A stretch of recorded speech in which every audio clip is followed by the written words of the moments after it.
music. Ladies and gentlemen, I am not having a very good day. So let me get the pleasantries out of the way first. Welcome to the latest edition of the Stephen A. Smith Show, coming at you as I love to do every weekday, over the national airwaves of ESPN Radio and ESPN News, 250 plus markets across the United States of America. Check your AM, FM dial nearest you. Plus ESPN Radio on Sirius XM, Channel 80. Plus ESPN Radio simulcast over the live national television airwaves of ESPN News. Number to call up as always is 888-SAY-ESPN. That's 888-729-3776. This Mother's Day, show Mom just how much you appreciate her love and support with 1-800-Flowers.com. Right now, you can get 36 sorbet roses for just $36. To order, go to 1-800-Flowers.com, click the radio icon, and enter code Stephen A. That's with a PH, not a V. Time for Straight Talk, brought to you by Straight Talk Wireless. Best phones, best networks, no contracts. Approximately 3 minutes from now, we will have on two-time NBA champion, NBA Hall of Famer, one of the greatest guards to have ever played the game of basketball. His name is Isaiah Thomas. He will be on the show with us in about 3 to 4 minutes to talk about tonight's matchup in Portland, to talk about Kyrie Irving going against the Milwaukee Bucks, along with the guard play we have witnessed in these NBA playoffs. And then to top it all off, to start off hour number 2, we'll have the great P.J. Carlesimo, former coach at Seton Hall, who took them to a national title game, NBA analyst extraordinaire for ESPN, former head coach in the NBA for various teams. He'll be calling the game for ESPN tonight in Portland between OKC and Portland. So you've got your share of basketball, brilliant basketball knowledge coming on the show. And I mean, you already got it anyway with me hosting the show, but I'm just saying it's even better now that you're going to have those two dudes on the show within the hour, within the next hour. But before I get to Isaiah Thomas, let me get this off my chest. This damn Dave Gettleman, the Giants general manager, does an interview with Steve Politi of NewJersey.com, NJ.com. Mr. Politi, if I mispronounced your name, I apologize. It's spelled P-O-L-I-T-I. I assume it's Politi, but I could be wrong. Politi. I could be wrong. That'd be one of the two.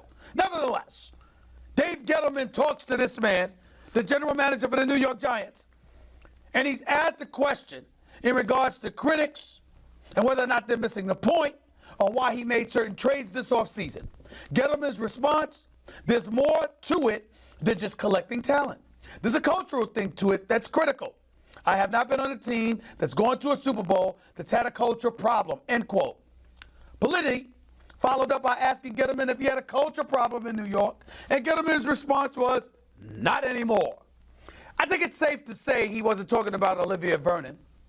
I think it's safe to surmise and assume that he was talking about Odell Beckham Jr. because thereafter, Odell Beckham Jr.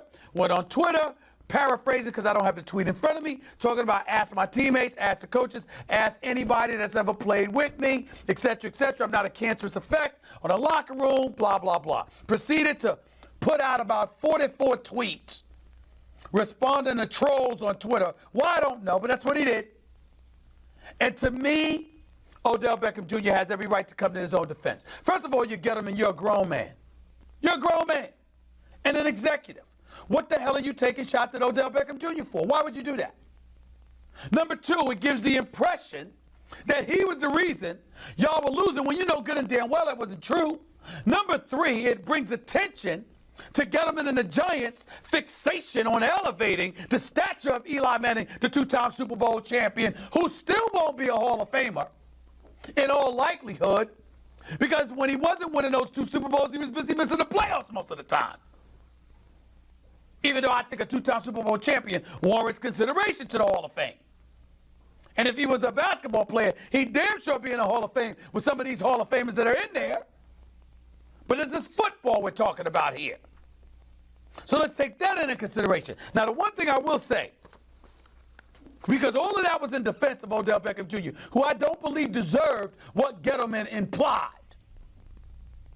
But I will say this.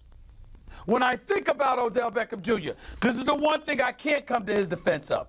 You're arguing with a Twitter troll who brings up your playoff performance And Odell Beckham Jr. intimates about him being in the playoffs and what have you done? It could have easily happened that the Twitter troll could have came back and said, I've won as many playoff appearances as you.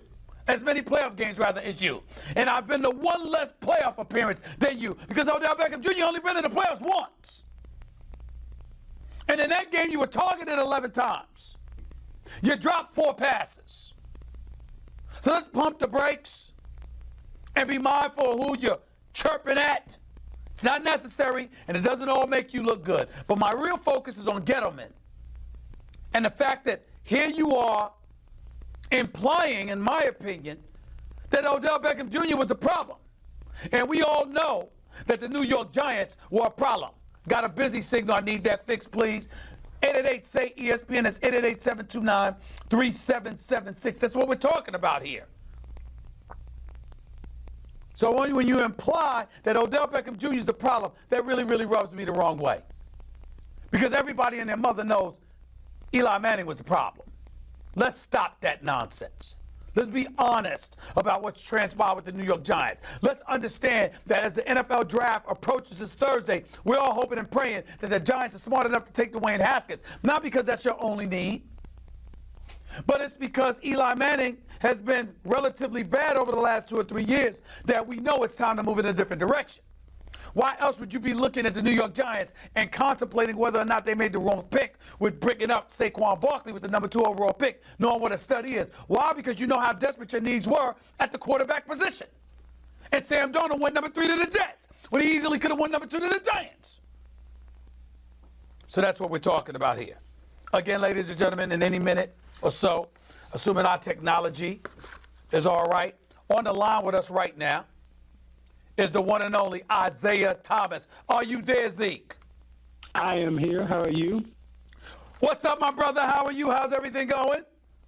Life is good. I am here in Denver, getting ready for Denver, San Antonio tonight, so all is good. Well, let me tease you a little bit because I'm your brother. I'm your boy. I can do this to you. Let me tease you a little bit. You're already looking better than half the population, even though you're over 50, but you're on the treadmill acting like you're fat and out of shape and need to lose some weight. I just told on you. Is that a problem? No, is that a problem? That's what I'm saying. That is not a problem, and thank you. But you know, I have to try to keep up with you because, you know, you on TV looking good. I see you and Will Bond now. Y'all got the whole NBA on lock, telling all the secrets, giving up all the information. We can't hide anything anymore from you two. Well, let me say this to you. I need your help with something because let me tell you something. There are questions that I don't have answers to compared to the likes of you. So let's get right into it. We got a playoff game tonight, closeout game. We've got Portland in game 5 going up against the Oklahoma City Thunder. I think the big question right now, Zeke, is what the hell has happened to Russell Westbrook in your opinion? How do you go from shooting in the 80th percentile from the free throw line to 66% this regular season? How have you been struggling with your shot the way you've been struggling in this series against Damian Lillard and the Portland Trailblazers? What the hell is going on? Well, two things I see has happened. We have to give Lillard a lot of credit for his maturation and growth over these last couple of years. And I'm not talking about the way he's played the game. I'm talking about his maturity as a leader, his personhood, and how he's approaching the game. His relationship with his backcourt mate and McCollum. I mean, they have stayed tight throughout some very difficult times in Portland.